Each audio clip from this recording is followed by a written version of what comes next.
ভাইয়া, কবরে লম্বা সময় থাইকা কি কষ্ট পাইবা। বেনামাজি সন্তান, হারাম উপার্জনকারী বাবারা, বেপর্দা মা বোন, আমল নামাটা যখন বাম হাতে দেয়া হবে তখন কি পরিমাণ চিৎকার করবে। ফুলসেরাত পার হতে 30,000 বছরের রাস্তা, এই অন্ধকারাচ্ছন্ন রাস্তা কিভাবে পার হবে সে তো পরে লম্বা বিষয়। শুধু জান কবজের সময় মৃত্যুর, যেটাকে বলে রুহু কবজ হওয়া, মৃত্যুবরণ করা, এই কষ্টটাও তো সহ্য হইবে না। আল ইয়াউমা তুজজাউনা আযাবাল হুন, আল্লাহর ফেরেশতারা রাখিস না ফরমান, আজকে তোরে কবরে নিয়া চূড়ান্ত তোরে আযাব শাস্তি ভোগ করাবো। তুই বুঝবি পীড়া কারে কর। মাস্তানি, মাতবড়ি, সুদের টাকা, ঘুষের টাকা, বাটপারি, চিটারি, অহংকার, দম্ভ, তুই আয় আয় না ফরমান, তোরে এখন দেখাবো। আল ইয়াউমা তুজজাউন, আজকে দেখাবো। কবরের প্রথম ঘন্টা, কবরের প্রথম ঘন্টাতেই তুমি বুঝবা আখিরাত কত কঠিন। রাসূলুল্লাহ সাল্লাল্লাহু আলাইহি ওয়াসাল্লাম বলেন, কবরে যেই নাফরমান প্রশ্নের জবাব দিতে পারবে না, 3টি প্রশ্নের, তো আল্লাহ তাআলা বলবেন কাযাবা আবদি, ফেরেশতা আমার এই নাফরমান বান্দা মিথ্যা বলেছে। ফাআফরিশুহু মিনান নার, পরে জাহান্নামের পোশাক দিয়ে আবৃত করে দাও। ওয়াফতাহু লাহু বাবান ইলান নার, জাহান্নাম বরাবর তার কবর থেকে দরজা খুলে দাও, কবর খুলে দাও। ওফো ভাইয়া আমার, তুমি তোমার উপরে রহম করো। বাপ আমার, আপনাদেরকে বলি, হারামের টাকা উপার্জন কইরা, সুদের টাকা, কিস্তির টাকা, ঘুষের টাকা, ওজনে কম দেওয়া টাকা, হারাম ব্যবসার টাকা, বাটপারি সিটারির টাকা, শুধু শুধু শুধু শুধু আমনে মূল্য পৃথিবীতে কামাই রোজগারই থাকবে। আর পৃথিবীতে যেত রোজগার থাকবে আপনার ফুতেই কামাই করতে পারবো। আপনি হালাল ভাবে যে দূর পারেন করে দিয়েছে, বাকিটা আপনার ফুতে করবে। না পড়লে মরে যাবে, অসুবিধা কি?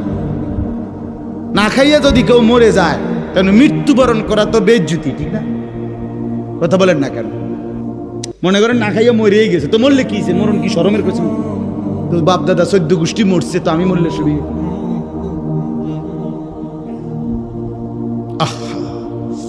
ইব্রাহিম আলাইহিস সালাম একবার আজরাইলকে বলছিল, মালাকুল মউত আজরাইল, নাফরমানের জান কবজ করবার সময়, হে আল্লাহর নবী, কসম আপনি এটা দেখতে চাইেন না, আপনি সহ্য করতে পারতেন। ইব্রাহিম আলাইহিস সালাম বললেন, না মা আজরাইল, আমি এটা দেখুমই, তুমি আমারে দেখাও একটা নজর।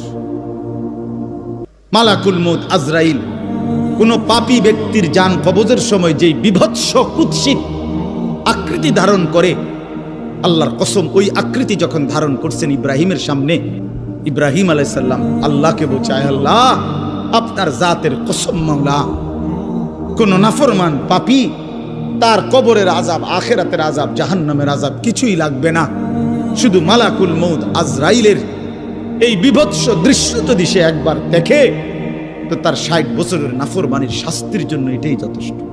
এই সারা জিন্দিগির সিটারি বাটফারির তওবাটা এই 200টা টাকা দিয়া আব্বারে মিল কইরা দেন, হ্যাঁ বেহেশত দিয়ে দিব। বেহেশত হুজুরের আব্বার সম্পত্তি। হ্যাঁ, কথা বলেন না কেন? বেহেশত হুজুরের বাপের সম্পত্তি। এটা তো এটা কি ধরনের তওবা, কিসের তওবা এটা? এই ব্যাটার তো কোনো ইহসাসে নাই। আল্লাহ তাআলা বলছে, ওয়াল্লাযীনা ইযা ফাআলু ফাহিশাতান আও যালামু আনফুসাহুম যাকারুল্লাহ ফাস্তাগফিরু লিযুনুবিহিম।